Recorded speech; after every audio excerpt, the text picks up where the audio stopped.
Bonjour.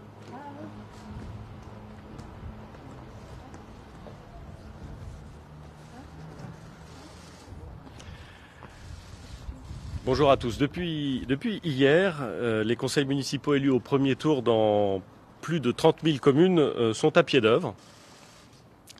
Dans un mois, le 28 juin, les 5 000 communes qui doivent encore désigner leur équipe municipale y auront procédé. Et au milieu du mois de juillet, la totalité des établissements publics de coopération intercommunale auront été désignés, ce qui permettra à l'ensemble ce qu'on appelle parfois le bloc communal d'être mis en place et de pouvoir préparer la suite de la crise sanitaire dans laquelle nous nous trouvons et de pouvoir reprendre une activité économique, administrative, locale, la plus normale possible. Nous avons besoin d'eux. Et il est heureux qu'ils soient installés s'agissant de ces 30 000 conseils municipaux, car nous le savons bien, la relance, le redémarrage de l'économie, la reprise d'une vie normale passe par l'investissement local, passe par le bon fonctionnement des services publics municipaux. Je le sais au moins autant que d'autres, et je sais que c'est sur ce terrain que va se jouer une bonne partie de la relance. Pendant la crise sanitaire, nous avons souhaité que l'État, et singulièrement les communes, puissent travailler en bonne intelligence ensemble pour pouvoir apporter les solutions, pour pouvoir préparer le déconfinement, pour pouvoir, pendant le confinement, mettre en place des politiques sociales, solidaires, accompagner ceux de nos concitoyens qui sont les plus isolés. Cette bonne intelligence, ce bon travail entre l'État et les communes doit se poursuivre dans la phase de relance. Et c'est la raison pour laquelle nous avons souhaité, ce matin, avec les ministres qui m'entourent, avec Jean-René Cazeneuve, le député du Gers, président de la délégation collectivité territoriale de l'Assemblée nationale, nous avons souhaité pouvoir rencontrer, par visioconférence, les représentants des associations de maires, AMF bien entendu, l'ensemble de ces associations qui composent et qui représentent les communes de France.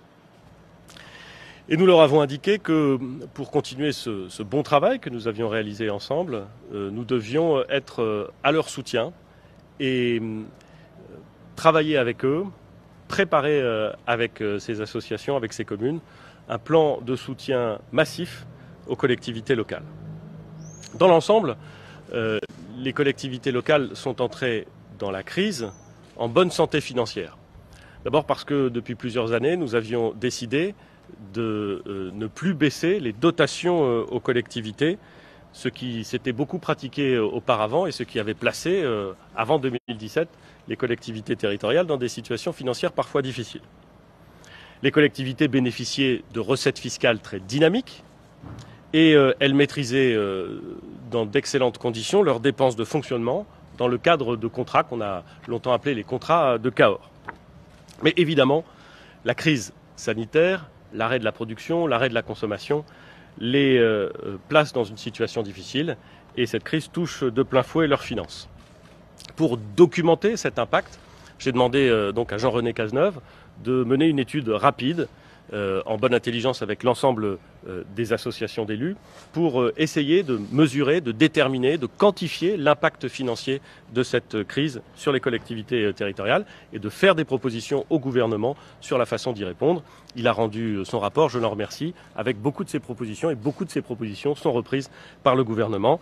Les mesures que nous annonçons, les mesures que nous allons mettre en œuvre, les mesures qui seront contenues dans le projet de loi de finances rectificative qui sera présenté au Conseil des ministres dans la première quinzaine du mois de juin, puis ensuite discuté à l'Assemblée nationale et au Sénat, sont d'une ampleur inédite, massive, et doivent permettre au bloc communal, à l'ensemble des communes, aux EPCI, de faire face aux difficultés financières qu'elles connaissent.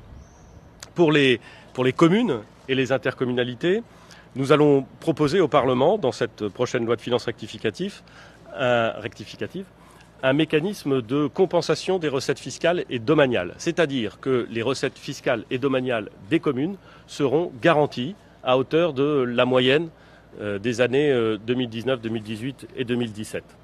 Ce mécanisme de garantie n'a jamais été employé. il a été évalué, mais c'est une fourchette haute, à un montant d'environ 750 millions d'euros et il devrait toucher 12, 13 ou 14 000 communes. C'est donc parfaitement massif, parfaitement inédit et c'est pour ces communes l'assurance d'un montant minimal de recettes qui est évidemment extrêmement précieux pour faire face à la crise. Cet après-midi, je rencontrerai les représentants des départements pour évoquer avec eux les conditions dans lesquelles nous allons les aider à passer le cap de l'année 2020. Nous avons voulu, s'agissant du bloc communal, créer un instrument supplémentaire pour faire face aux dépenses exceptionnelles liées au Covid-19 auxquelles les communes doivent faire face. Nous l'avons fait d'abord en suspendant l'application des contrats de Cahors que j'avais évoqués avec vous il y a quelques instants. Nous l'avons fait également en prenant à notre charge 50% du coût des masques commandés et payés par les communes. Au-delà de la prise en compte de ces deux éléments, il nous est paru nécessaire, sur la proposition d'Olivier Dussopt, de créer un système qui permette de lisser dans le temps la prise en charge des dépenses exclusivement liées au Covid. C'est la raison pour laquelle nous avons trouvé et nous allons mettre en place dans le projet de loi de finances rectificative un mécanisme qui permettra de lisser sur 3 ans le coût des mesures prises pour faire face à ce Covid-19. C'est évidemment une souplesse et un accompagnement des communes qui était demandé et qui sera extrêmement précieux. Et puis il faut donner aux communes, aux intercommunalités, les moyens de relancer la machine économique.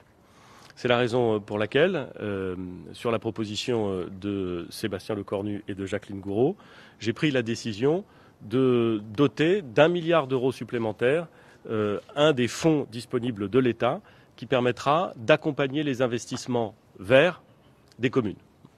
Nous insistons pour que ces investissements soient, entre guillemets, verts, c'est-à-dire qu'ils participent à cet effort indispensable, absolument central, de transition écologique que nous voulons favoriser.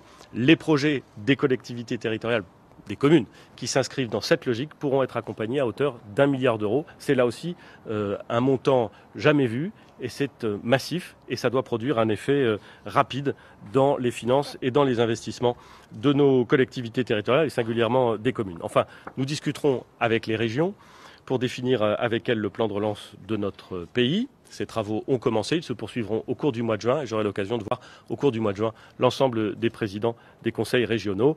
Je dis un mot enfin pour évoquer la spécificité des collectivités territoriales, notamment des communes d'outre-mer.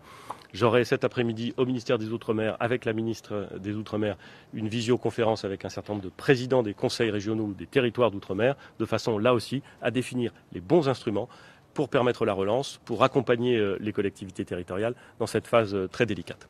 Voilà ce que je tenais à indiquer.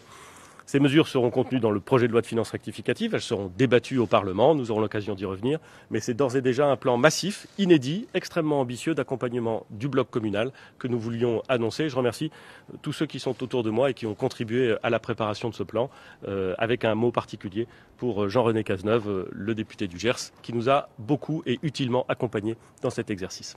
Merci beaucoup. Bon, on ne va pas prendre de questions.